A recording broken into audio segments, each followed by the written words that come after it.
Saudara-saudari terkasih, kita akan mulai latihan meditasi kita.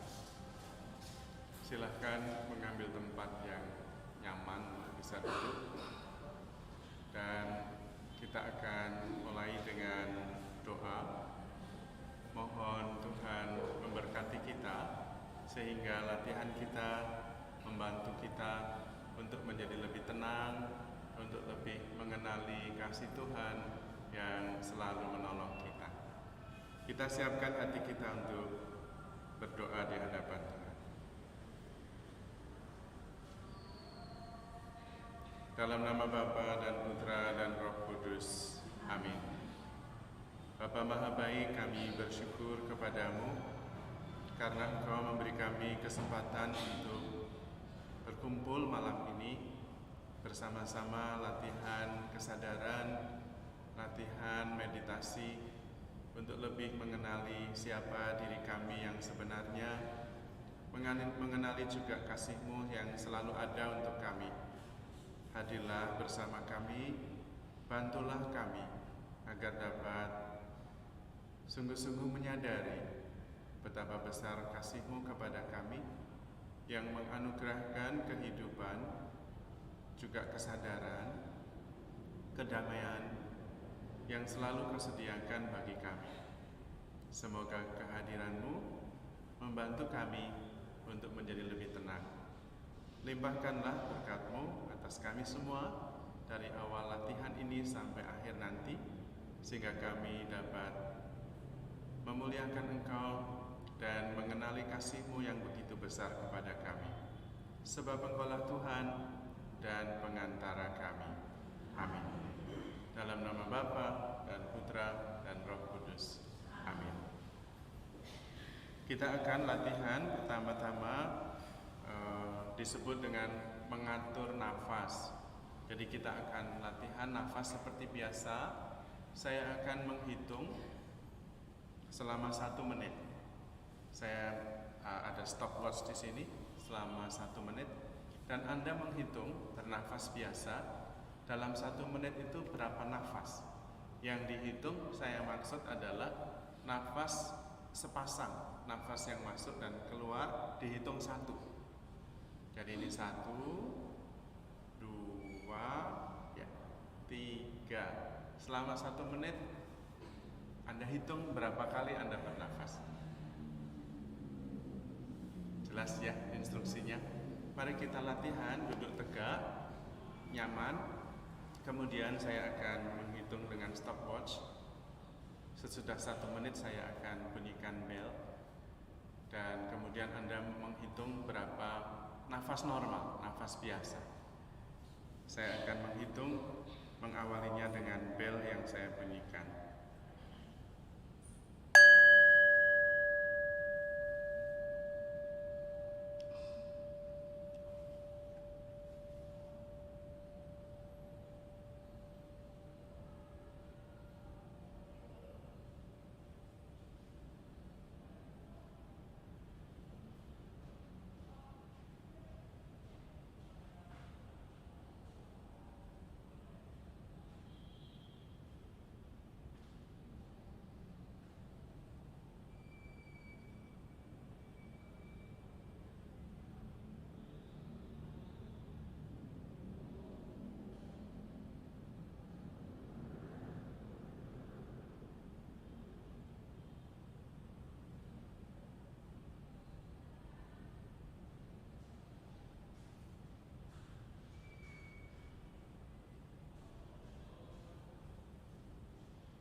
Baik, dalam 1 menit, siapa yang antara 15 sampai 20 nafas?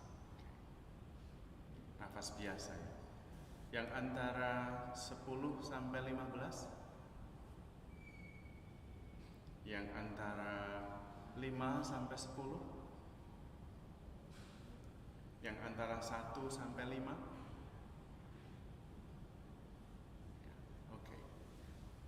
Baik, terima kasih.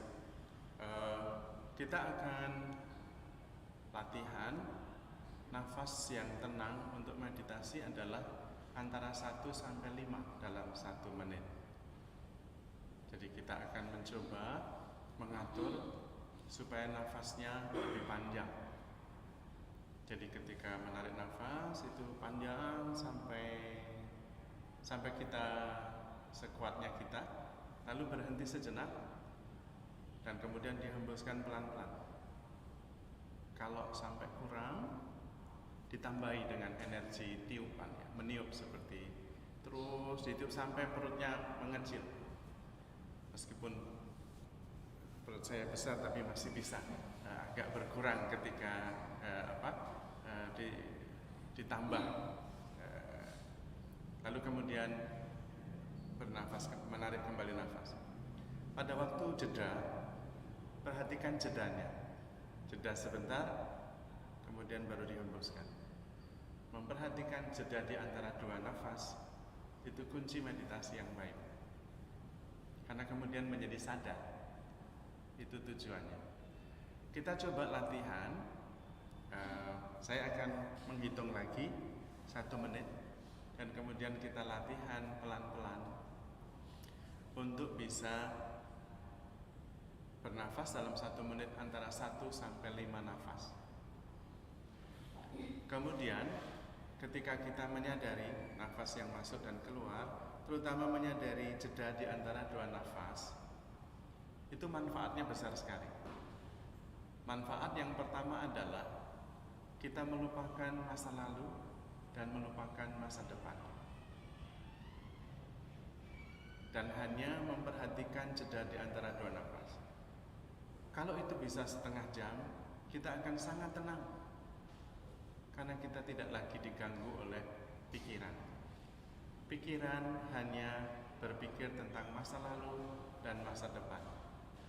Pikiran tidak bisa memikirkan saat ini. Saat ini hanya bisa disadari, bukan dipikirkan. Mari kita mikirkan saat ini, enggak bisa. Hanya disadari saja. Tetapi pikiran kita cepat pergi, tidak tahan lama. Biasanya kemudian mulai mikir sesuatu yang sudah terjadi, teringat sesuatu, atau memikirkan sesuatu yang belum terjadi. Karena itu kita kemudian terganggu. Terganggu dalam arti kita tidak sadar. Nah, pada waktu latihan memperhatikan sadar akan nafas yang masuk dan yang keluar, terutama memperhatikan jeda di antara 2 nafas, kita tidak lagi berpikir. Kita tidak lagi mengingat masa lalu, tidak lagi juga memikirkan masa depan. Karena dua-duanya tidak ada. Yang sudah lewat, yang belum terjadi, belum terjadi. Dan fungsinya atau tujuannya adalah membuat kita menjadi lebih tenang. Pikiran menjadi lebih bersih dan jernih. Tidak banyak pikiran. Maka kita akan coba latihan itu. Sederhana, tetapi ini yang disebut dengan grounding, disebut dengan jangkar. Kalau pikiran melayang-layang, diperhatikan saja dan kemudian kita tersenyum saja dan mengatakan dalam hati, it's just a thought, hanya pikiran, nanti hilang juga. Lalu kembali ke nafas. Seperti itu caranya. Dan kita coba sampai merasa lebih tenang. Tetapi sebelumnya kita akan coba lihat, saya juga akan ikut dalam waktu 1 menit berapa nafas yang kita hitung. Semakin baik itu atau meditasi yang tenang itu yang antara 1 sampai 5. Jadi nafas sepanjang-panjangnya, jeda dan dilepaskan jangan cepat-cepat. Kalau sudah habis, dibantu dengan tiupan sampai perutnya mengempis, lalu baru dihirup lagi. Itu bagus karena kemudian membersihkan semua energi negatif sampai tuntas, sampai tidak ada yang sisa, baik di dalam lambung, di dalam paru-paru, di dalam semuanya, dan itu dikeluarkan. Oke, kita latihan, coba menghitung kembali, tetapi nafasnya sedalam-dalamnya, semampunya. awalnya akan terganggu atau berat, tapi lama-lama akan nyaman, nafas kita menjadi lebih panjang. Kita akan mulai dalam 1 menit, saya akan menghitung.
Bisa ya?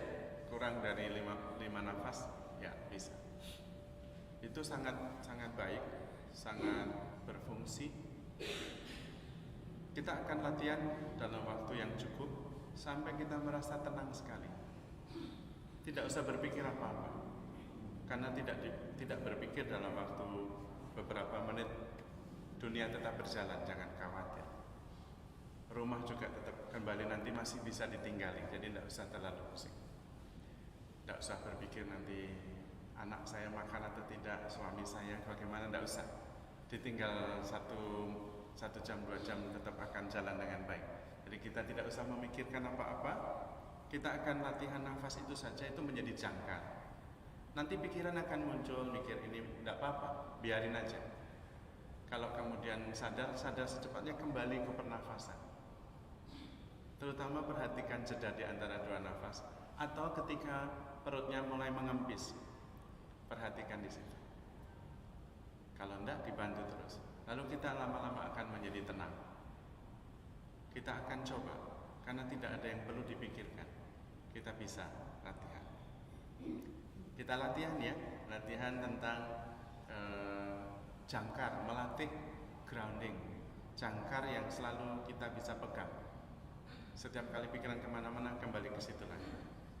Pikiran kemana-mana, kembali ke situ. Tidak apa-apa pikiran kemana-mana, memang begitu. Dibiarkan saja, nanti juga akan tenang sendiri. Jangan khawatir.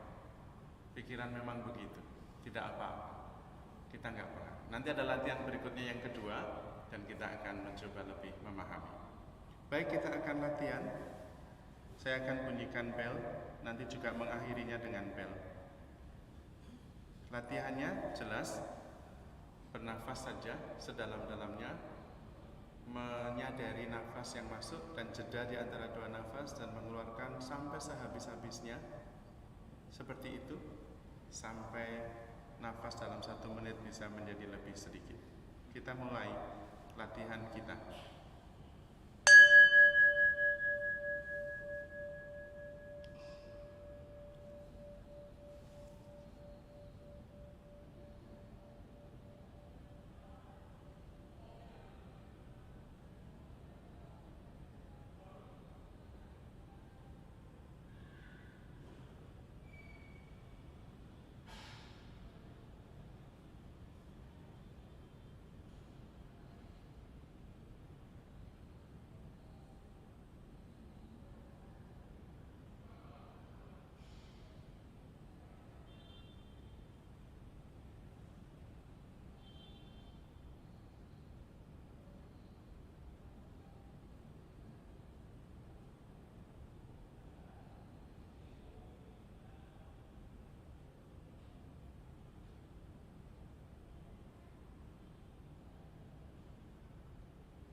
sudah berlatih selama 11 menit. Siapa yang merasa lebih tenang? Oke. Siapa yang merasa lebih gelisah justru? Atau sudah gelisah dalam waktu 11 menit? Ngelantur, oke.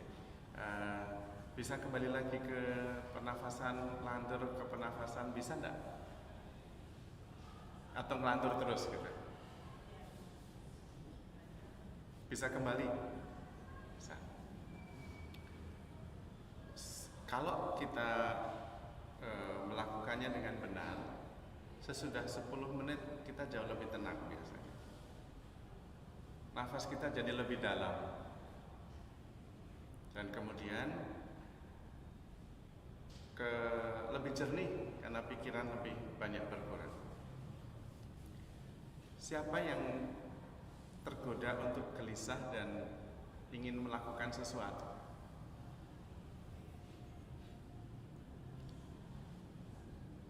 Baik, biasanya memang kita kemudian terganggu. Aduh, saya ingin melakukan ini, melakukan itu. Latihan yang berikut ini adalah lanjutannya dari latihan tadi. Ini menjadi jangkar, ini penting sekali. Setiap kali pikiran kemana-mana, kembali ke pernafasan. Pikiran kemana-mana, kembali ke kesadaran.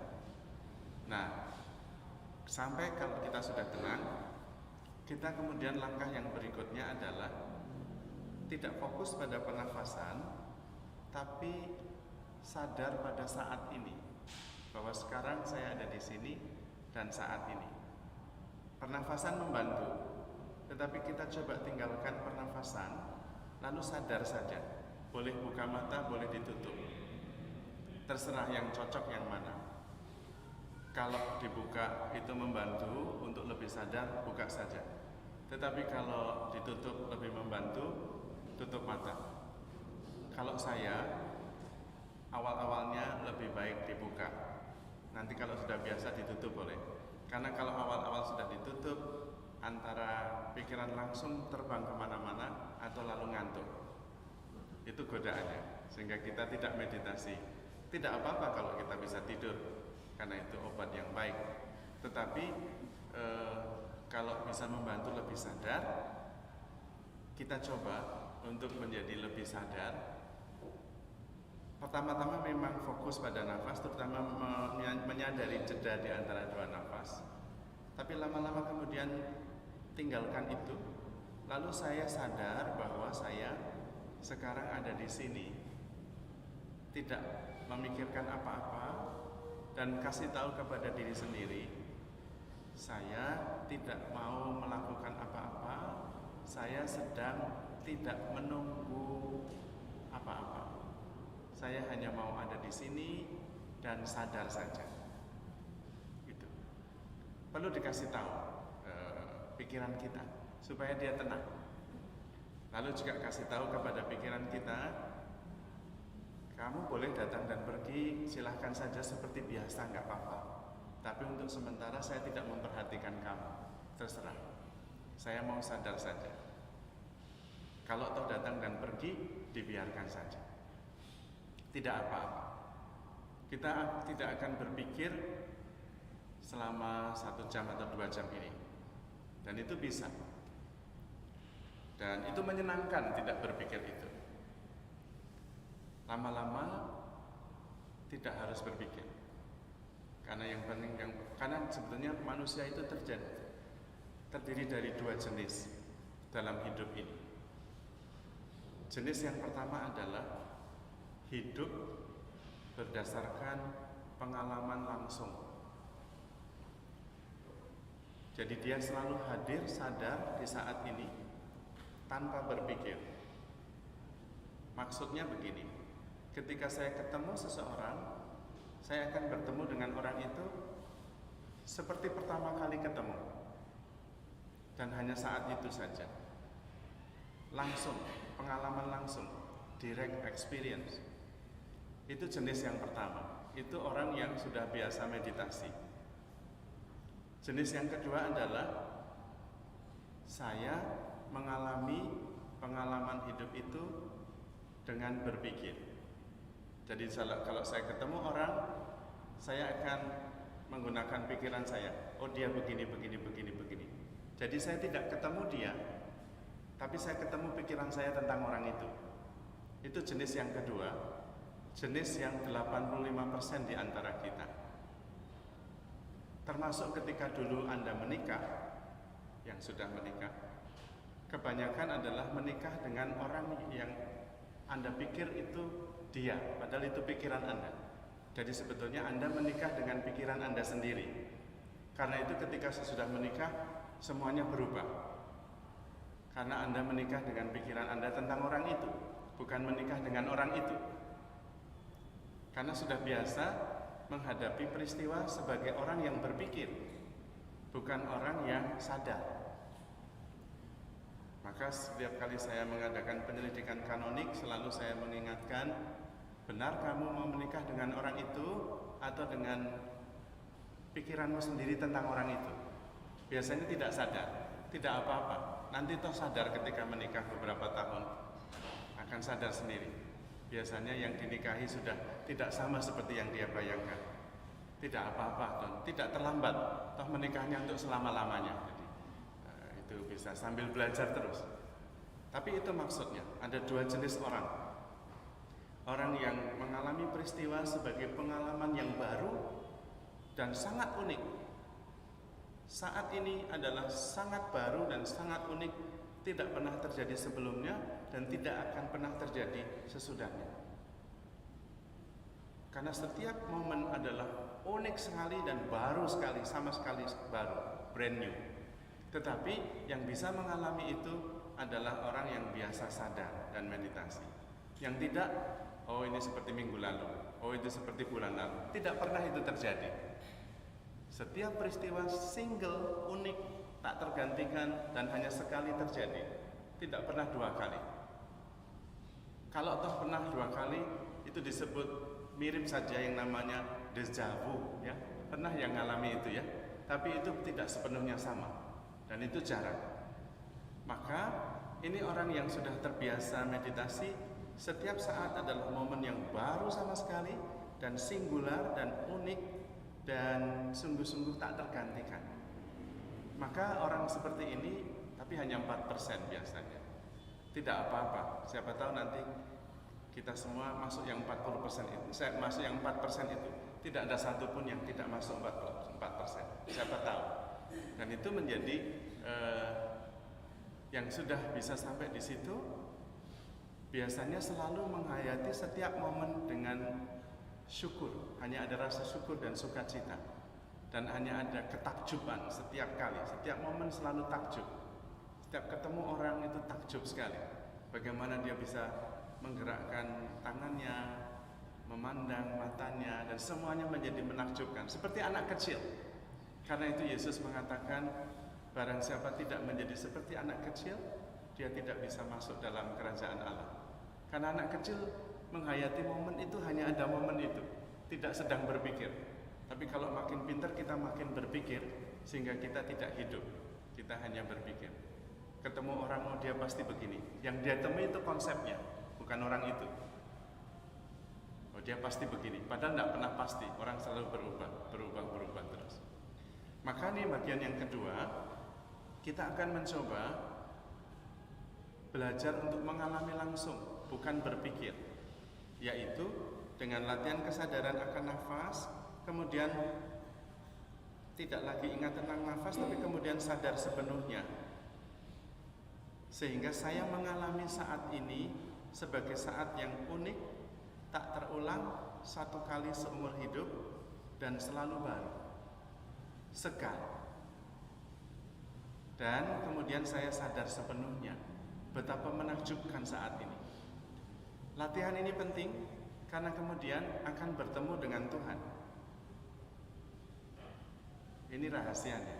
Karena Tuhan hanya ada di saat ini. Tuhan tidak pernah kemarin. Tuhan tidak pernah besok. Tuhan selalu sekarang, saat ini. Tetapi kita sering pergi ke masa depan dan masa lalu. Karena itu kita tidak bertemu dengan Tuhan. Tuhan selalu sekarang. Mengapa? Karena Tuhan itu sempurna. tidak pernah berkembang. Kalau berkembang, itu berarti saat ini dan saat berikutnya. Tuhan tidak pernah berkembang, karena dia sudah penuh dan utuh. Karena itu tidak ada berikutnya. Tidak ada juga tempat yang tidak ada Tuhan di dalamnya. Tuhan itu ada di mana-mana karena sempurna. Kalau ada satu tempat yang Tuhan tidak ada, Tuhan tidak sempurna. Karena itu Tuhan tidak berkembang. Tidak ada waktu, sekarang dan nanti, kemarin dan masa depan, tidak ada. Tuhan hanya ada sekarang saja. Maka kalau kita kemudian bisa sadar tentang saat ini, saya akan selalu bersama Tuhan. Dan itulah keabadian. Karena selalu akan sekarang terus, besok juga sekarang. Tidak pernah besok, tidak pernah masa lalu. Akan selalu sekarang, selalu bersama Tuhan, dan itulah keabadian. Tidak usah terlalu dipusingkan kalau tidak mengerti, tapi yang paling penting sadar saja tentang sekarang, saat ini. Itu latihannya, latihan seperti biasa, nafas tadi. Kemudian lama-lama nafasnya juga disadari, tapi kemudian menjadi lebih besar, bahwa sekarang saya sadar akan saat ini, tidak sedang menunggu sesuatu, tidak sedang akan melakukan sesuatu, hanya sadar saja. Apakah latihannya yang saya maksudkan sudah ditangkap? Oke, kita coba latihan. Nanti saya cek ketemu atau tidak, karena harus ditemukan. Bukan knowledge, bukan pengetahuan, tapi harus dialami dan dijalani. Itu berarti Anda tidak berpikir. Tidak berpikir. Kalau Anda berpikir, biarkan saja dan katakan, oke, saya tidak tertarik, it's just a thought, saya mau sadar sekarang ini. Kembali ke jangkar nafas lagi, kemudian sadar sepenuhnya. Kalau pikiran melayang, oke, tidak apa-apa, jangan gelisah, let it go, kembali lagi. Nanti pikiran akan tenang juga, karena dia tahu kita tidak terganggu oleh pikiran itu. Dan tidak usah terganggu, karena pikiran memang datang dan pergi, dan memang begitu, tidak apa-apa. Tidak usah terganggu. Kembali saja ke kesadaran. Oh ya, saya lagi tiba-tiba mikir, waduh itu berarti tadi belum saya masukkan nanti ke kulkas, kalau rusak gimana? Kembali lagi, nggak apa-apa. Kembali lagi, nggak masalah. Itu tidak mengganggu. Kembali lagi ke kesadaran. Kemudian disadari tentang sesuatu, bahwa kita ada di sini sekarang ini. Yang menarik adalah tidak ada lagi saat yang lain selain saat ini sebetulnya. Kehidupan yang lain tidak ada. Yang ada hanya sekarang. Yang lain hanya ilusi, yang real ya sekarang ini. Maka kalau kita bisa hidup sekarang, saat ini, sadar sepenuhnya, tidak berpikir. Ingat ada dua macam orang. Orang yang menghadapi kehidupan melalui pikirannya, sehingga tidak ketemu realitas, dan ada yang mengalami langsung. Orang yang mengalami langsung adalah ketika melihat matahari terbenam dengan warna yang sangat indah, jingga, dan menyentuh warna-warni awan dan matahari yang begitu menakjubkan. Orang yang mengalami langsung akan mengatakan, wow, gitu. Tetapi yang berpikir akan beda. Dia akan mengatakan, oh ini gelombang warna kuning itu panjang gelombangnya beda dengan gelombang warna jingga. Dia tidak mengalami itu. Itu perbedaan dua orang. Juga selalu akan seperti itu. Maka kita mencoba yang namanya direct knowing, pengalaman langsung, bukan berpikir, bukan pikiran yang mengalami, tapi saya yang mengalami. Itu perbedaan. Kita akan latihan, mulainya sama dengan bernafas yang dalam, menyadari jeda di antara dua nafas, kemudian menambah sampai perutnya mengempis, dalam kesadaran terus-menerus. Sesudah itu biarkan lepas dari situ dan sadar bahwa saya ada di sini saat ini juga. Sadar. Kalau mulai mikiran kemana-mana, it's okay, no problem, kembali lagi. It's just a thought, hanya pikiran saja. Kembali lagi ke situ. Jelas ya? Kita akan coba temukan itu. Kita latihan. Saya akan mulai dengan bel dan nanti berhenti dengan bel juga.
Siapa yang berhasil sadar dan tidak berpikir, atau pikiran datang dan pergi tetapi menjadi seperti background, cloud passing, datang dan pergi. Siapa yang merasa, ya oke, saya senang bahwa bisa ada yang menyadari hal itu. Siapa yang merasa kemudian menjadi lebih tenang? Ya, oke, itu hasilnya luar biasa, tenang sekali. Itu langkah yang kedua. Dan fungsinya, sekarang saya memberitahukan fungsinya. Fungsinya sekarang kita mulai sadar bahwa saya bukan pikiran saya. Karena pikiran saya bisa datang dan pergi dan kita cuekin bisa. Siapa yang sampai pada kesadaran bahwa saya bukan pikiran saya? Oh, masih berpikir bahwa saya adalah pikiran saya? Siapa yang sadar bahwa saya bukan pikiran saya? Bagaimana? Berarti saya masih pikiran saya ya? Iya. Betul ya? Belum ada batas antara saya dan pikiran saya? Tidur? Bagus sekali kalau tidur, bagus sekali. Tidak masalah, itu bagus sekali. Karena banyak yang berusaha tidur nggak bisa tidur. Berarti saya masih sama dengan pikiran saya ya. Padahal pikiran saya bisa disingkirkan. Berarti saya bisa disingkirkan. Oke, sekarang kalau begitu kita latihan yang penting sekali ini, karena ini langkah berikutnya nih. Coba kita sekarang menyingkirkan pikiran untuk 2 menit saja. Pikiran-pikiran itu saya singkirkan dulu. Saya hanya mau sadar saja bahwa saya di sini. Kalau ada pikiran datang dan pergi, biarin nanti aja. Saya tidak mau berpikir. Sehingga saya bukan pikiran saya. Saya mau latihan di situ. Kita coba. Kalau ini masih belum ketemu, belum bisa maju soalnya.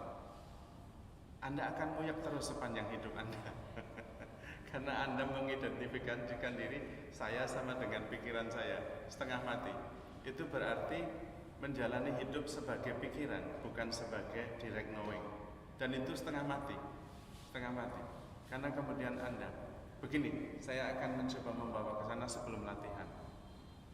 Saya akan menyebut seorang nama saja. Ada yang namanya Jane? Ada yang namanya Jane? Oh syukur kalau tidak ada, saya menggunakan nama Jane supaya tidak ada yang saya sebut bahwa dia. Tapi kita coba mengidentifikasikan itu dalam cerita tentang Jane. Pada suatu ketika Jane lahir, dia ada labelnya. Ketika lahir ada labelnya Jane. Benar ya, setiap bayi ada labelnya, namanya masing-masing ya. Benar ya? Iya. Ya tidak mungkin lah. Lahir tidak ada labelnya apa-apa, dia belum ada namanya Jane. Siapa yang sudah lahir sudah langsung ada namanya? Enggak ada, ini saya hanya memancing Anda masih tidur berarti. Jadi pada waktu lahir dia belum tahu siapa namanya. Belum tahu, karena belum ada namanya. Dia juga tidak tahu kalau dia namanya Jane. Tapi dia sudah hidup ya, bayi itu sudah hidup ya. Sudah hidup, sudah ada, sudah lahir, hidup. Tapi sudah ada namanya belum? Belum ada namanya ya. Dia ada dulu. Baru kemudian dia diberi nama oleh bapak ibunya, namanya Jane. Kemudian dia baru lahir 1 bulan, baru sudah bisa mulai melihat dan mulai orang tuanya senang. Jane, kamu namanya Jane. Anak itu ngerti nggak? 1 bulan. Dia nggak ngerti kalau dia namanya Jane, tapi dia mulai, oh ya Jane, ini suaranya Jane itu berarti saya tuh. Tapi dia lalu lupa lagi. Nanti ketika kalau dia tidak diingatkan, umur 5 bulan dia dipanggil lagi Jane, dia sudah mulai ngerti, oh Jane, saya ini berarti Jane. Oke, lalu kemudian, tapi Jane itu nama itu sudah ada lebih dulu atau sebelum? Bayi itu ada dulu baru nama atau nama itu baru ada? Bayi itu ada dulu. Kalau dia tidak diberi nama bisa ya? Bisa, tanpa nama pun bisa. Dia tetap ada. Tetapi semua orang kita punya nama, namanya Jane. Lalu kemudian dia makin lama makin besar. Kemudian dia mulai sadar bahwa saya adalah jin, nama saya itu jin. Maka kemudian dia menyamakan dirinya dengan jin. Lalu mulailah jin menjadi besar. Kemudian dia sekolah. Lalu orang tua bilang, kamu yang pinter ya nak, kamu adalah jin, anak yang pinter. Oke, SD lulus, kemudian SMP lulus, SMA lulus. Lalu kemudian dia ditanya, siapa kamu? Saya adalah jin. Gambarkan tentang dirimu. Jin adalah anak yang pinter, lulusan SMP ini, SMA itu.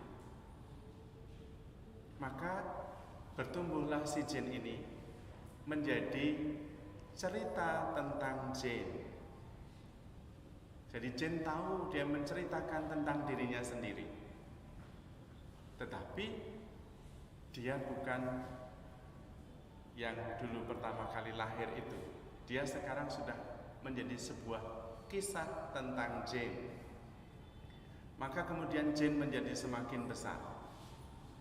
Dan kemudian ketika dia ketemu dengan orang, dia akan menceritakan, saya adalah jin. Saya lulusan ini, saya bekerja di sini, saya orang yang lemah lembut, saya orang yang baik, kadang-kadang saya agak emosi dan sebagainya. Dia menceritakan dirinya sendiri. Maka muncullah cerita tentang jin.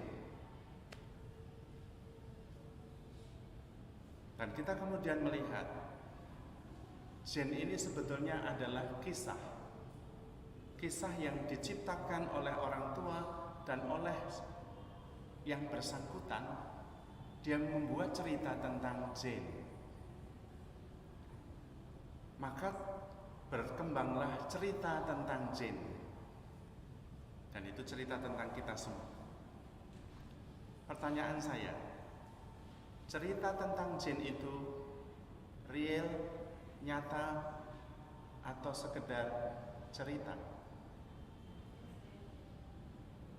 Pertanyaan saya, jin itu cerita tentang jin atau sesuatu yang nyata tentang jin? Itu cerita tentang jin, bukan real. Buktinya apa? Buktinya adalah ketika dia pergi ke tempat yang baru, orang tidak tahu, oh ini jin, lulusan gini, ini dia tidak tahu. Dia harus memperkenalkan diri. Saya adalah jin. Dan cerita itu dibangun. Karena itu, tumbuhlah cerita tentang jin. Tumbuhlah cerita tentang siapa saja. Tumbuhlah cerita tentang. Dan itulah yang disebut dengan ego. Ego itu kisah tentang jin. Kisah tentang itu adalah ego. Bukan dia yang sebenarnya. Itu adalah kisah yang dibuat oleh orang tuanya, oleh dirinya sendiri. Itu adalah kisah yang disusun sendiri dan kemudian dipercayai sebagai real. Dan itulah kisah tentang kita semua. Karena itu kita kehilangan siapa diri kita yang sebenarnya. Kita kemudian menghayati hidup sebagai kisah tentang seseorang. Maka sekarang saya bertanya, Anda itu adalah Anda atau kisah tentang Anda? Saya ini sebutkan namanya jin atau siapa? Ketika Anda bertindak sebagai pribadi dengan nama tertentu, berarti Anda bertindak sebagai kisah tentang nama itu. Dan itu tidak real.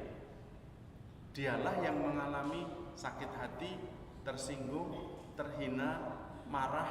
Itu adalah kisah tentang jin. Tetapi ada yang bukan dia, yang tidak pernah marah, tidak pernah tersinggung, tidak pernah berubah. Dan dialah yang sebenarnya sesuatu yang kemudian dibangun di atasnya namanya jin, yang disebut kesadaran. Oke, kalau masih membingungkan, saya akan bercerita tentang yang lain, tentang jin, masih tentang hal ini. Tetapi kemudian ketika jin diberi nama, 1 bulan, 2 bulan, lama-lama dia tahu tentang jin ya. Dia akan mengerti tentang jin. Dia sadar bahwa dia adalah jin. Kemudian jin ini menjadi SMP, SMA. Dia kemudian jatuh cinta. Jin jatuh cinta. Tapi kemudian jin sadar bahwa dia jatuh cinta. Jin sadar bahwa jin jatuh cinta. Ada yang menyadari itu. Kemudian jin patah hati. Lalu jin sadar bahwa jin patah hati.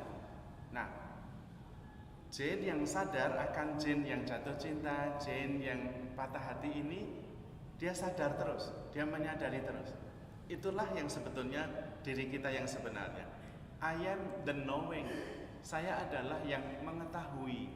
Saya adalah yang menyadari.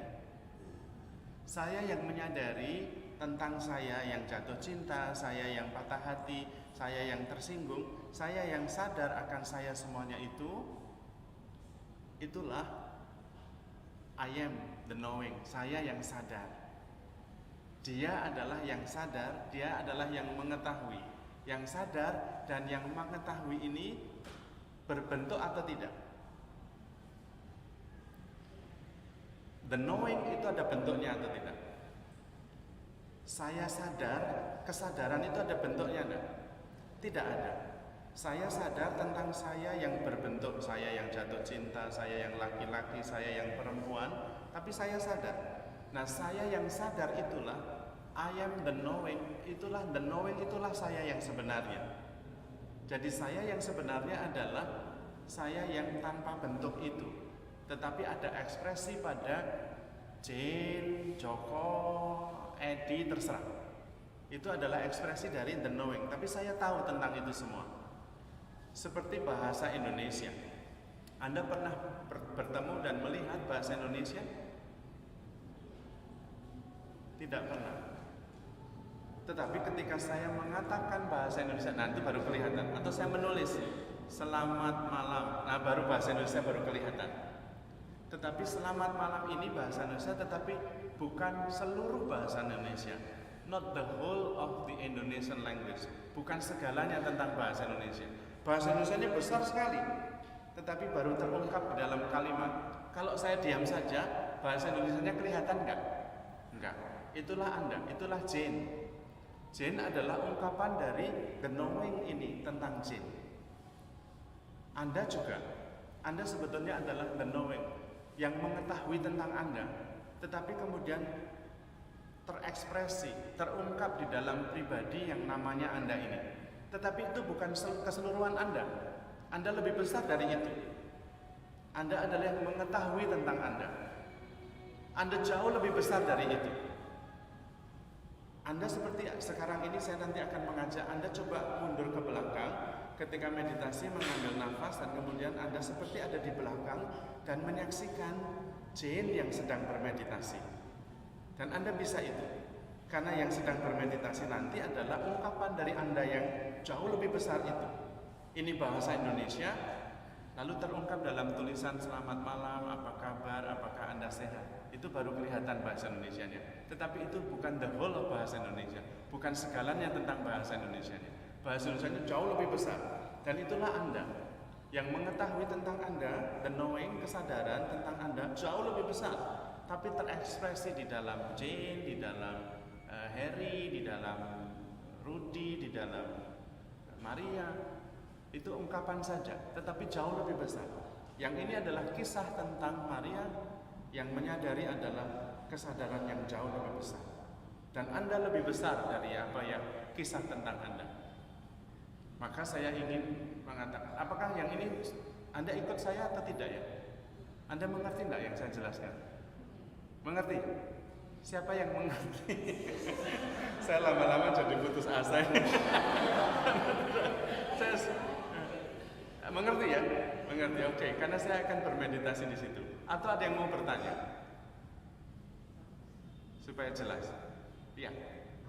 Apakah ada yang mau bertanya supaya menjadi jelas yang saya jelaskan ini? Oh, berarti Anda jelas ya? Oke. Yang the story of Jane itu adalah pikiran atau ego. Sementara yang menyadari itu adalah kesadaran. Dan Anda lebih besar daripada cerita tentang Anda. Sekarang ini saya akan mengajak justru Anda akan melihat dan menyadari ungkapan tentang Anda itu. Jadi Anda bisa dimengerti dan dipahami karena terungkap di dalam badan. Ini bahasanya Teilhard de Chardin adalah we are spiritual being with human expressions. Kita adalah makhluk spiritual tetapi dengan ekspresi jasmani. Itu hanya ekspresi. Yang spiritual tidak ada batasnya. Maka nanti persoalannya adalah persoalannya ada di dalam badan dan pikiran, dan penyelesaiannya ada di dalam kesadaran. Karena yang kesadaran itu tanpa batas sama sekali. Yang badan dan pikiran ada batasnya. Sekarang kita akan latihan meditasi. Jadi langkah pertama latihan nafas dulu. Bernafas, tapi tadi sadar akan nafas, kemudian sadar akan saat ini, dan kemudian coba mundur seperti Anda memandang dari belakang. Ini juga tidak tepat, karena sebetulnya kesadaran itu tidak ada sudutnya, tidak ada bentuknya. Bisa memandangnya 360 derajat, karena tidak hanya ke sana, karena tidak ada bentuknya. Dan jauh lebih besar daripada yang sedang bermeditasi, yang terungkap di dalam badan. Anda jauh lebih besar. Anda coba mundur dan menyaksikan diri sendiri dan menjaga jarak antara kesadaran saya. Cobalah menyadari saya yang sedang bermeditasi. Nah, saya yang bermeditasi dengan saya yang menyadari itu dua hal yang berbeda. Saya yang sedang bermeditasi adalah ungkapan dari saya yang sedang menyadari, yang sedang bermeditasi itu. Tetapi saya yang sedang bermeditasi itu bukan segalanya tentang saya. Itu hanya ekspresi dari diri saya. Saya jauh lebih besar tanpa batas. Oke? Apakah kita bisa ke sana? Saya akan mendampingi pelan-pelan. Kalau tidak bisa ya nggak apa-apa. Bulan depan masih ada lagi. Jadi kita coba lagi. Mari kita coba latihan. Pertama dengan nafas seperti biasa. Nafas seperti biasa. Maksudnya dengan nafas yang dalam, bukan nafas biasa, nafas meditasi yang lebih dalam. Kita akan coba latihan, saya akan membimbingnya.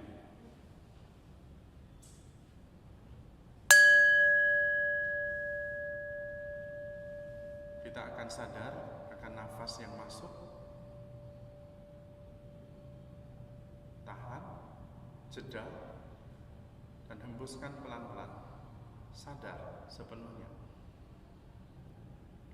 Hembuskan terus. Kalau sudah habis, coba paksa tambah. Baru kemudian hirup nafas. Sadar sepenuhnya. Tidak perlu berpikir, karena tidak harus berpikir. Cukup sadar akan nafas saja. Pada waktu bernafas tidak harus berpikir dulu. Jadi tidak perlu pikiran, tidak bermanfaat di sini. Tidak ada gunanya juga. Sadar saja.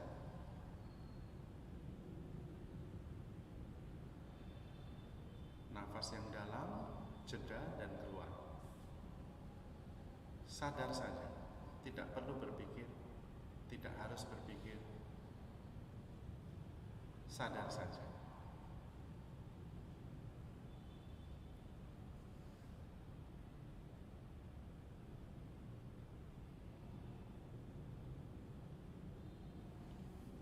Ketika menghembuskan nafas, hembuskan sampai habis. Sampai habis. Keluarkan semua. Sehingga tidak ada energi negatif yang tinggal. Dan ketika menghirup nafas, hirup sekuat-kuatnya sampai penuh diri kita. Tidak ada satupun yang tidak terpenuhi oleh udara yang kita hirup.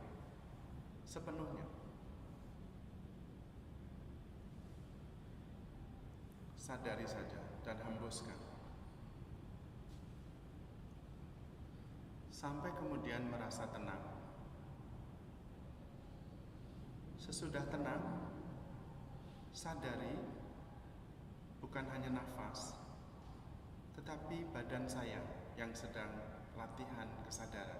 Sadari itu. Sadari seolah-olah kita melihat dari jauh dari belakang saya yang sedang duduk dan bermeditasi. Sadari itu. Badan saya, tubuh saya yang sedang bermeditasi. Seperti memandang dari belakang. Sadari saja.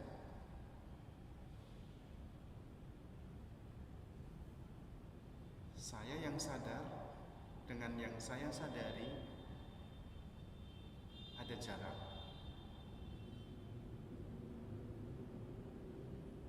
Coba mundur terus yang menyadari itu.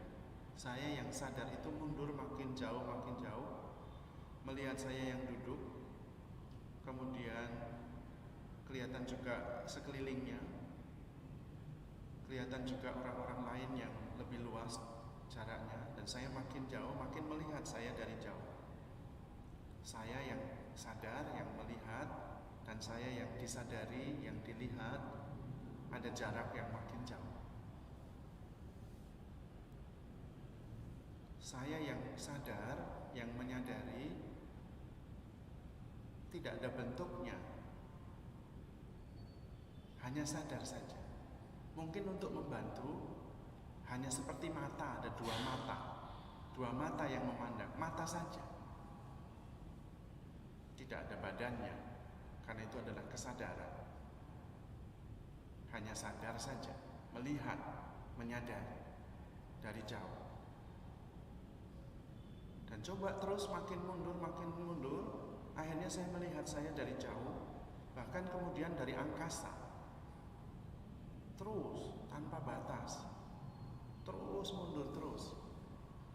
Bahkan sampai di luar bumi ini, saya bisa sadar terus.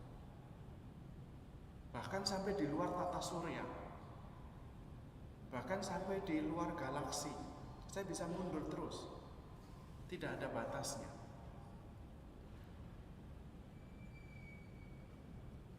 Karena yang sadar ini, yang menyadari, tidak ada bentuknya, hanya sadar saja bahwa dia sedang bermeditasi.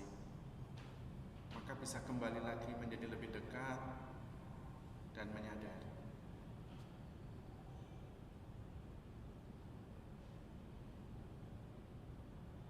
Dan kemudian melihat, menyadari saya yang bermeditasi dan saya yang menyadari.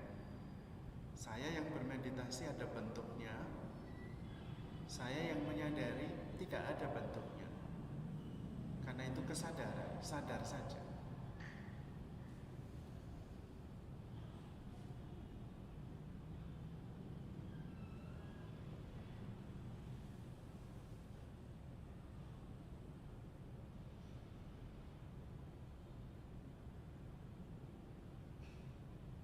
Sadar saja.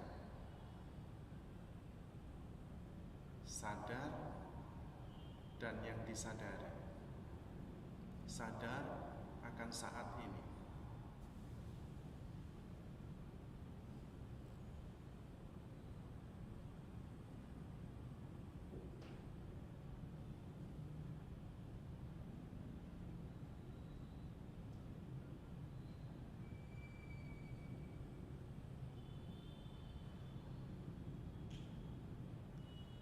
Silahkan Anda memposisikan pada yang sadar, yang menyaksikan, yang melihat,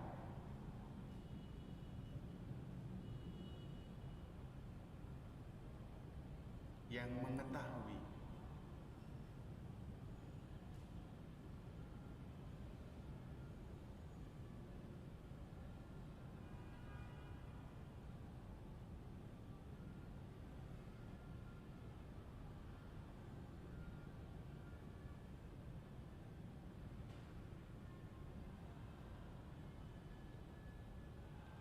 Kita kembali sadar akan pernafasan. Nafas yang masuk, jeda, dan nafas yang keluar. Kembali sadar akan pernafasan.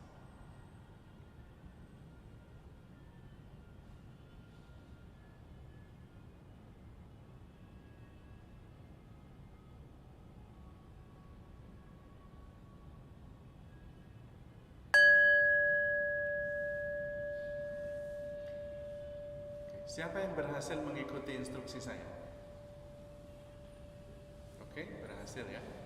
Berarti Anda sudah mengerti bahwa Anda bukan badan Anda. Benar ya, Anda bukan badan Anda karena Anda bisa mengambil jarak. Anda juga bukan pikiran Anda. Sampai di situ, iya atau tidak? Oke ya.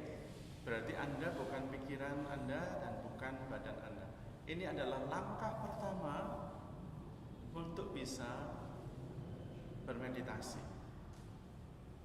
Yaitu ketika sadar bahwa saya bukan pikiran saya bukan badan saya. Saya jauh lebih besar dari itu. Pertanyaan saya sekarang yang berikutnya, siapa saya? Kalau saya bukan badan saya dan saya bukan pikiran saya, siapa saya? Itu langkah berikutnya. Siapa yang bisa menjawab? Oke, kalau tidak ini tidak apa-apa, saya akan mencoba. Ya, siapa itu? Oke, ya benar, roh. Oke, sekarang saya akan mencoba menjadi lebih persis tentang roh itu. Saya yang sadar itu ada bentuknya atau tidak? Tidak ada ya? Oke, tidak ada. Kalau tidak ada bentuknya, ada batasnya atau tidak? Tidak ada batasnya. Oke, benar. Kalau tidak ada bentuknya, tidak ada batasnya, dia menua atau tidak? Tidak. Tidak ada bentuknya yang menua apa? Ya, itu konsekuensinya begitu. Kalau saya tidak ada bentuknya, saya bisa ada di mana-mana atau tidak bisa di mana-mana? Saya bisa ada di mana-mana. Pertanyaan saya, apakah ada satu tempat yang saya tidak ada di sana? Saya kan tidak ada bentuknya, ya benar ya? Saya tidak berbentuk.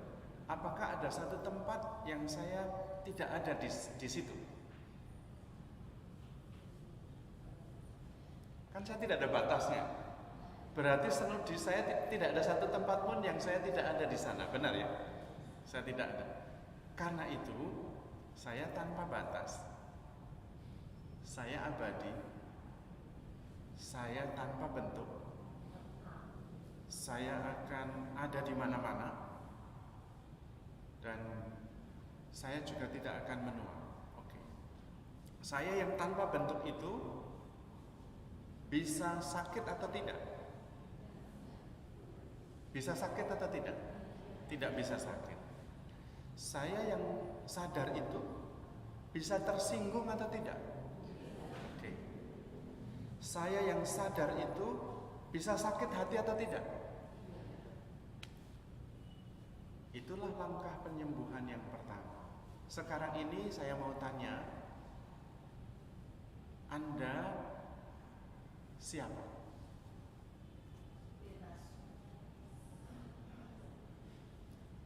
Bebas. Oke, itu kualitas, tapi tidak menyebut Anda. Saya bebas. Oke, it's okay. Saya siapa? Yang Jane tadi itu hanya ungkapan tentang saya yang sangat terbatas. Seperti bahasa Indonesia terungkap dalam kalimat I love you bahasa Inggris ya. Selamat malam. Itu tapi sangat terbatas. Itu ungkapan. Anda adalah ungkapan yang sangat terbatas dari Anda yang sadar itu. Nah, saya yang sadar itu siapa? Saya ya, itu siapa itu? Siapa itu saya?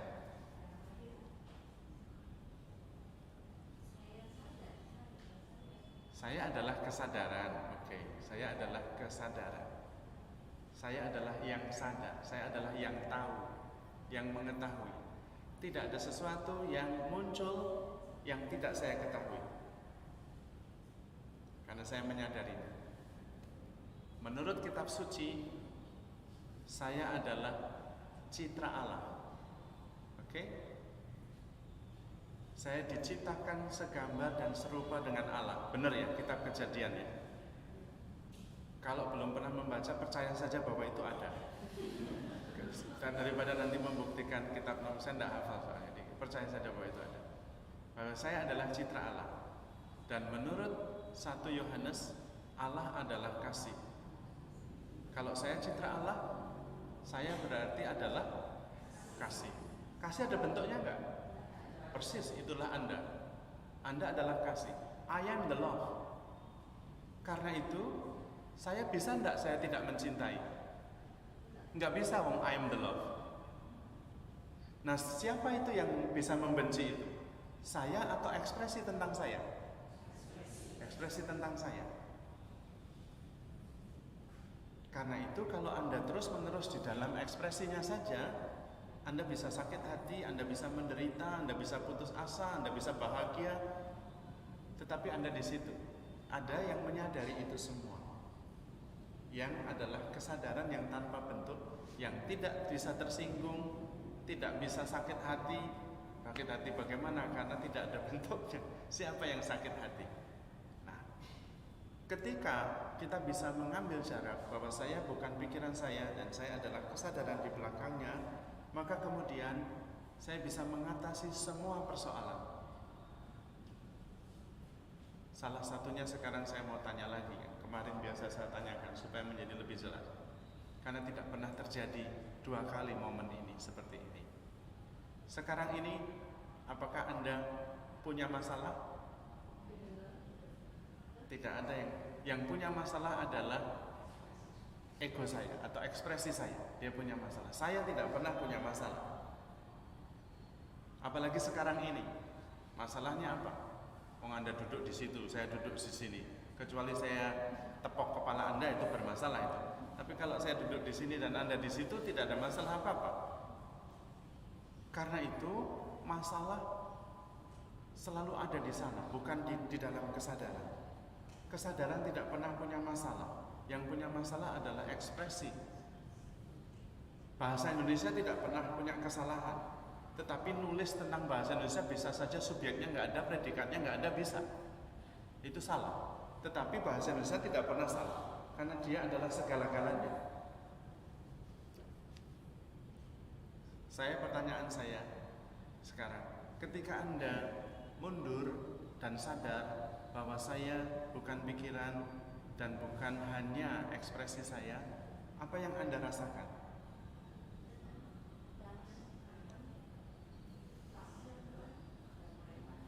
Kedamaian. Yang ada adalah kedamaian. You are the peace. You are the love. You are the life. Bukan ekspresinya. Anda jauh lebih besar daripada the story about you.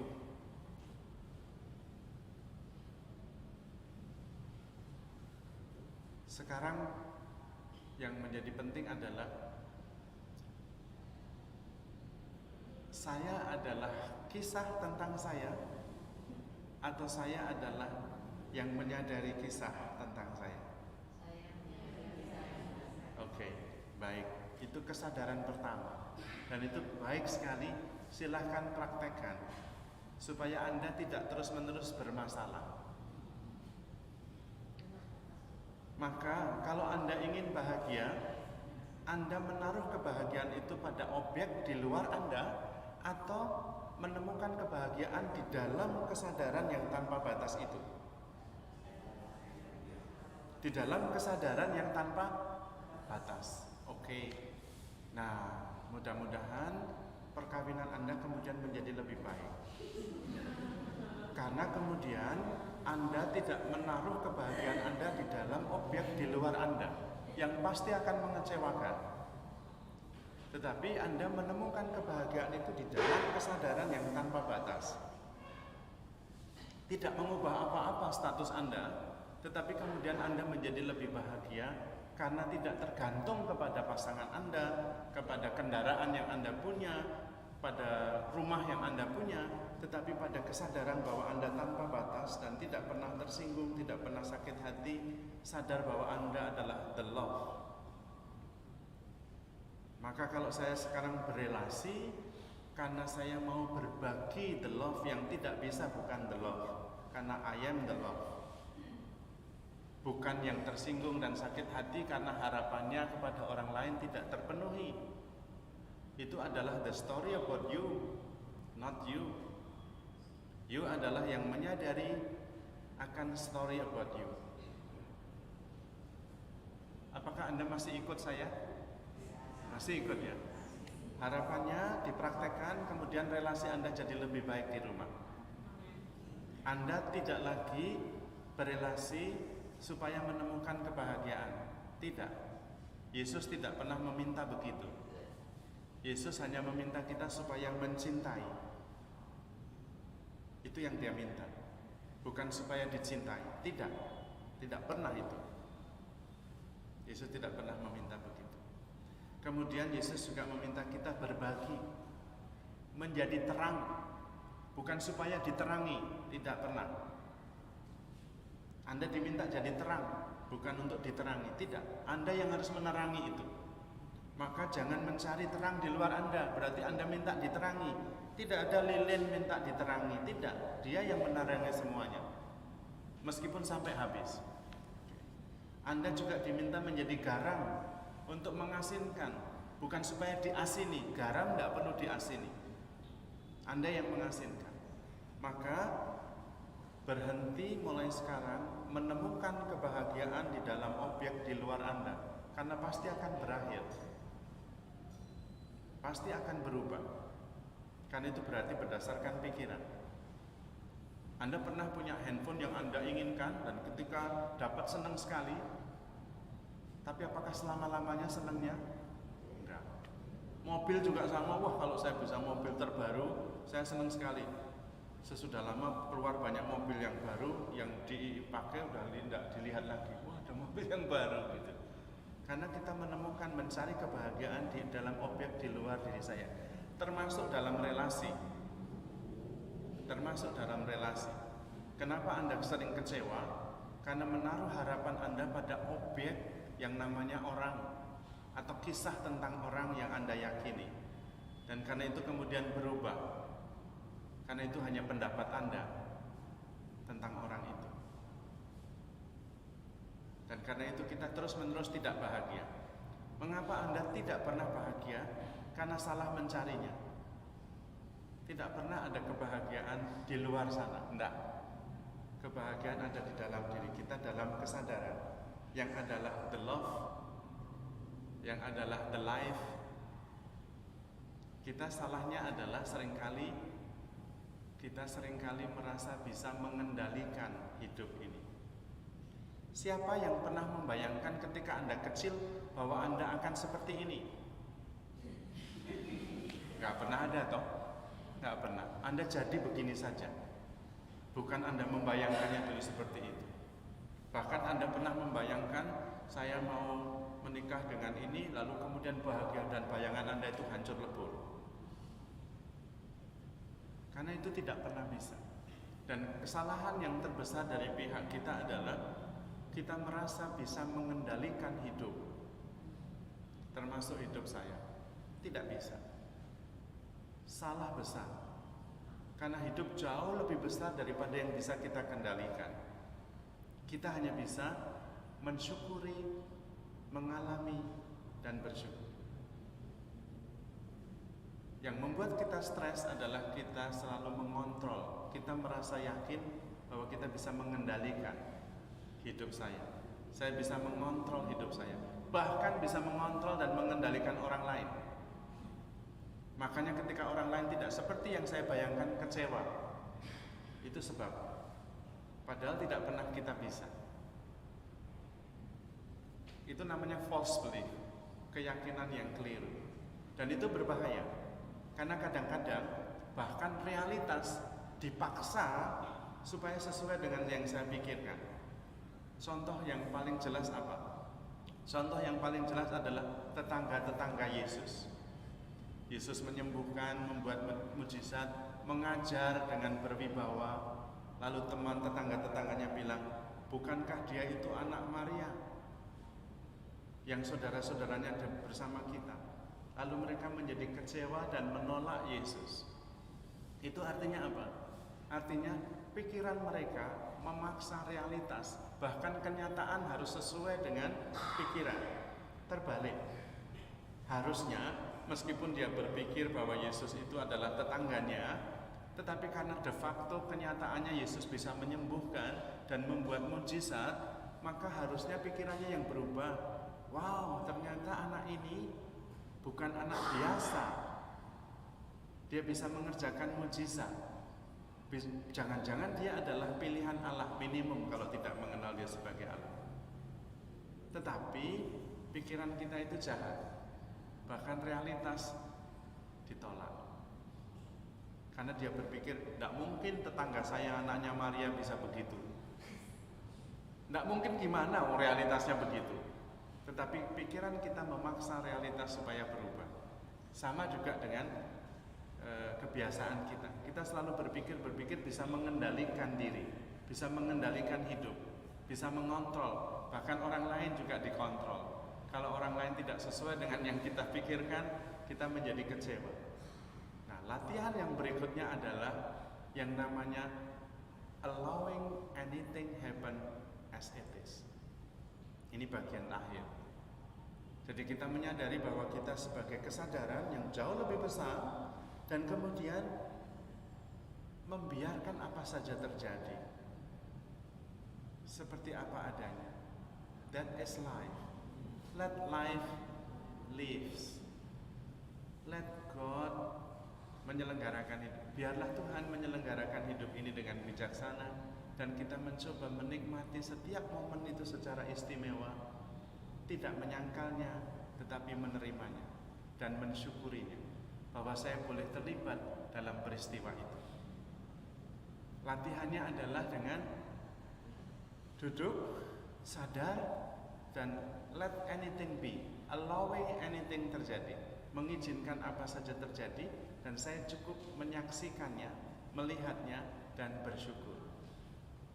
Itu latihannya. Jadi latihannya begini. Sekarang jam berapa ya? Masih ada 15 menit. Nggak apa-apa ya? Sebelum jam 9 sudah selesai.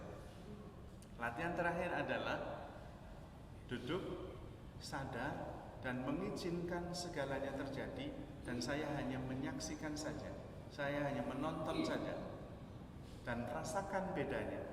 Saya memandang bukan dari cerita tentang saya, kisah tentang saya, tapi dari kesadaran.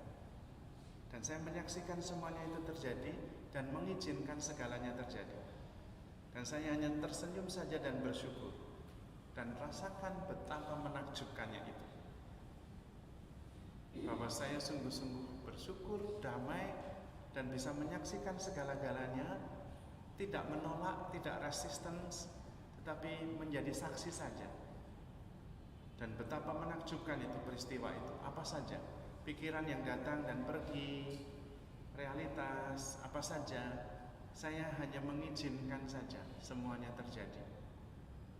Dan menikmati saja, tidak berusaha mengaturnya, tidak berusaha mengendalikannya. Saya hanya sekedar menjadi saksi, menikmati dan mensyukurinya. Kita coba temukan itu. Karena ini bukan pengajaran, bukan kognitif, tapi harus experience, harus mengalaminya. Bersyukur nanti kalau ada yang bisa mengalami. Kalau yang tidak, mohon rahmat Tuhan supaya bisa. Suatu ketika mungkin bisa. Kalau belum, tidak apa-apa. Karena tidak semuanya langsung latihan, langsung bisa. Nanti kemudian menjadi orang suci semua besok, jadi malah repot. Pelan-pelan, tidak suci semua juga nggak apa-apa. Kita coba latihan. Baik, mari kita latihan. Latihan yang terakhir adalah kembali urutannya, menyadari nafas yang dalam, deep breath, yang masuk dan yang keluar. Kemudian sadar tentang saat ini, di sekelilingnya, di sini. Dan kemudian sadar, mundur, menyadari saya yang sedang bermeditasi, latihan kesadaran. Terus mundur. Dan pada bagian akhir, kemudian kita latihan bagian yang terakhir itu ya, menyadari semuanya itu, kemudian allowing anything happen, dan hanya sekedar menjadi saksi saja. Saya kira langkahnya jelas, kita coba latihan. Nafas yang dalam disadari, sadarakan saat ini dan di sini konteksnya, kemudian mundur sebagai kesadaran, dan sebagai kesadaran kemudian allowing anything happen, mengizinkan segala-galanya terjadi dan hanya menjadi saksi yang penuh sukacita, tersenyum dan bersyukur. Kita latih itu sampai ketemu. Kita coba, kita mulai.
Saya tidak mau menyimpulkan apa-apa, hanya kemudian saya hanya menyarankan bahwa ketika Anda mengalami muyak pikiran macam-macam dan persoalan, Anda sudah tahu jalannya, bagaimana cara mengatasinya. Saya hanya mengatakan, menegaskan kembali, cara mengatasinya adalah sadar dan kemudian menjadi saksi saja saya yang sedang muyak itu. Nanti kemudian Anda merasa lega, karena Anda sadar bahwa Anda sedang muyak. Begitu Anda sadar Anda sedang muyak, sudah tidak ada lagi muyak, karena itu berarti Anda sudah mentransendensi itu. Begitu menyadarinya, itu caranya. Jadi ketika saya sedang sedih sekali, saya tidak sadar dan saya sungguh-sungguh menangis dan sangat tertekan, tapi begitu sadar bahwa saya sedang sedih, berhenti sedihnya karena saya sudah sadar. Itu artinya saya mundur dan kemudian menyadari saya yang sedang sedih. Seluruh peristiwa yang saya alami, kisah tentang saya mengetahuinya. Saya senang, saya tahu, saya sedih, saya tahu, saya gelisah, saya tahu. Jadilah dan pergilah pada posisi saya yang saya tahu itu, yang mengetahui itu. Maka kemudian Anda terlepas dari roller coaster kehidupan. Karena yang mengalami roller coaster kehidupan adalah kisah tentang saya, dan bukan saya yang menyadari kisah tentang saya itu. Dan bagusnya yang berikutnya adalah Anda bisa menulis kisah sesuai yang Anda mau. Itu solusinya. Kalau Anda mengalami kesulitan besar dan kemudian sadar, contohnya begini, contoh yang berat saja, tapi ini supaya menjadi seperti real ya, seperti real. Jadi contoh, tapi jangan merasa dituduh atau apapun atau disindir, saya tidak bermaksud, supaya menjadi jelas saja. Saya mempunyai istri dan kemudian istri saya jatuh cinta sama orang lain. Dan saya tahu dan dia tahu. Dan kemudian saya sudah mengingatkan dan dia masih terus ke sana. Lalu saya frustrasi. Saya sakit hati, saya frustrasi, saya ingin berpisah dan saya lelah. Tapi kemudian saya mundur dan saya sadar saya ada yang lelah. Dan yang lelah adalah kisah tentang saya.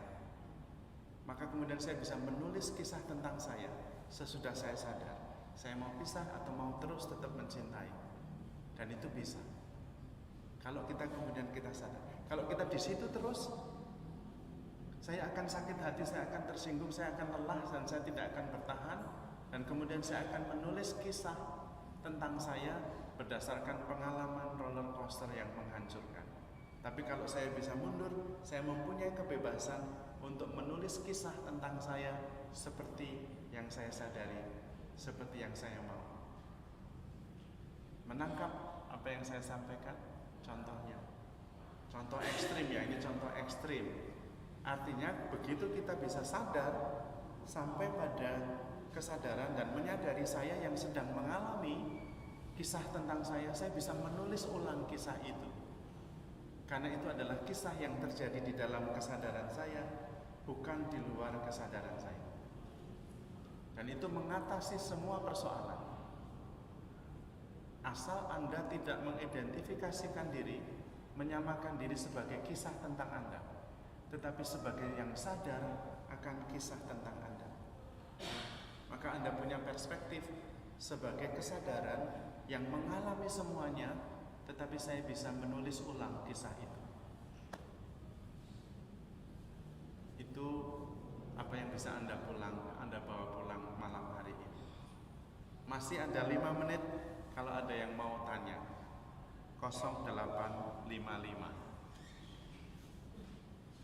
Jam saya begitu. Ada yang mau tanya?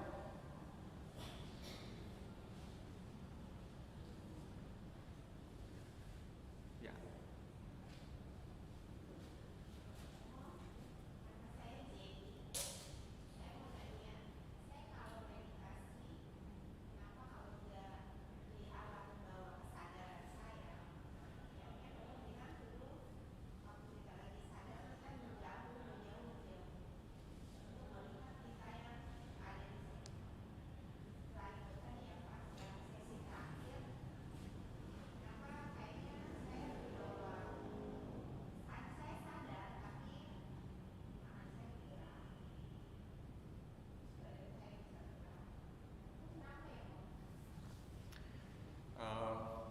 Itu namanya manifestasi dari sebuah kesadaran. Bisa saja tidak apa-apa, manifestasinya bisa macam-macam. Yang paling penting menyadari hal itu, sadar akan hal itu. Karena sebetulnya ketika saya menggerakkan tangan saya, itu yang menggerakkan adalah the force of life, bukan kisah tentang saya. Saya meyakini bahwa yang menggerakkan adalah kisah tentang saya, tapi bukan. Yang menggerakkan adalah the force of life, sang hidup yang menggerakkan diri saya sendiri. Dan coba itu disadari. Tidak masalah manifestasinya seperti apa, tapi yang paling penting adalah sadar. Tidak masalah. Tidak masalah. Meditasi bisa aja manifestasinya macam-macam. Bahkan beberapa lama dari Tibet atau siapa yang sudah memang itu bisa elevate, artinya dia terangkat dari tempatnya seperti terbang. Itu manifestasi. Yang saya kagum juga, yang saya kagum dengan apa yang saya alami adalah setelah meditasi saya mencoba, saya hanya penasaran karena rasanya ringan sesudah meditasi 1 jam dan sesudah beberapa bulan terus menerus. Saya penasaran. Sebelum meditasi saya timbang, 1 jam kemudian saya timbang lagi, dan benar turun, heran. Tidak ngapa-ngapain, dan benar itu turun, Itu luar biasa. Saya sendiri penasaran dan saya kagum dengan itu. Saya juga terkejut karena itu realitasnya bukan hanya perasaan yang ketika saya timbang itu benar. Memang bedanya cuma 0,5, tetapi tetap berbeda. Rasanya berbeda, ringan sekali. Dan ya begitulah yang saya ya tidak tahu apakah ini, tapi saya mengalami itu dan saya senang menemukan hal itu. Karena itu sesuatu yang bukan hanya perasaan tapi ada konfirmasi dari timbangan. Timbangannya baru dicas loh itu. Jadi bukan karena timbangannya sudah low bad ya. Jadi seperti itu. Siapa yang hari ini merasa ketika Anda sadar, itu yang namanya enlightenment. Enlightenment itu bukan satu peristiwa lalu menjadi berubah semua, tidak. Tapi sadar sedikit demi sedikit. Enlightened, Anda sudah tercerahkan bahwa Anda lebih besar dari pikiran dan badan Anda. Dan ketika Anda sadar hal itu, Anda sudah enlightenment, sudah tercerahkan. Dan pencerahan itu sedikit demi sedikit, bukan langsung tercerahkan lalu menjadi Buddha atau menjadi Yesus. Itu saya kira tidak begitu. Tapi suatu proses yang sedikit demi sedikit, yang disebut dengan LOC, level of consciousness, yang makin meningkat. Siapa yang malam ini merasa tercerahkan? Oke, bagus sekali. Mudah-mudahan sedikit demi sedikit makin sadar bahwa Anda menakjubkan. Tujuan akhir saya membuat meditasi ini adalah Anda menakjubkan dan Anda bahagia selalu, tidak pernah bersedih. Dan itu bisa, bahkan bisa diukur level of consciousness-nya, yang namanya level of bliss. Meskipun hanya 0,04%, tapi toh bisa. Siapa tahu Anda termasuk yang 0,04%. Ya, kalau tidak ya tidak sampai level itu, tapi level yang heaven ya. Lumayan, tidak terus-menerus berada di purgatorium. Karena kita terus-menerus bisa menciptakan dunia kita sendiri. Baik, saya kira seperti itu. Kita nanti akan ketemu lagi bulan Juli tanggal 29. Itu malam minggu juga. Nanti akan dikirim link untuk mendaftar. 29 Juli ya. Baik, kita akan mengakhiri dengan berdoa dan bersyukur bahwa kita mengalami peristiwa yang mencerahkan kita semua. Mari kita siapkan hati kita untuk bersyukur dan berdoa. Dalam nama Bapa dan Putra dan Roh Kudus. Allah Bapa Maha Baik, kami bersyukur kepadamu karena Engkau menuntun kami sampai pada saat ini. Semoga kami terbuka untuk bisa mengalami dan merasakan betapa menakjubkan hidup kami, karena sungguh-sungguh tanpa batas, dalam kedamaian dan cinta kasih sejak semula. Semoga kami bisa menyadari anugerah-Mu yang begitu agung itu dan tidak tercengkeram, terbelenggu oleh persoalan-persoalan yang kami hadapi setiap hari, tetapi mampu mengatasinya, memandangnya dari kesadaran yang jauh lebih luas, sehingga kami bisa menulis kembali kisah tentang kami sesuai dengan kehendak-Mu.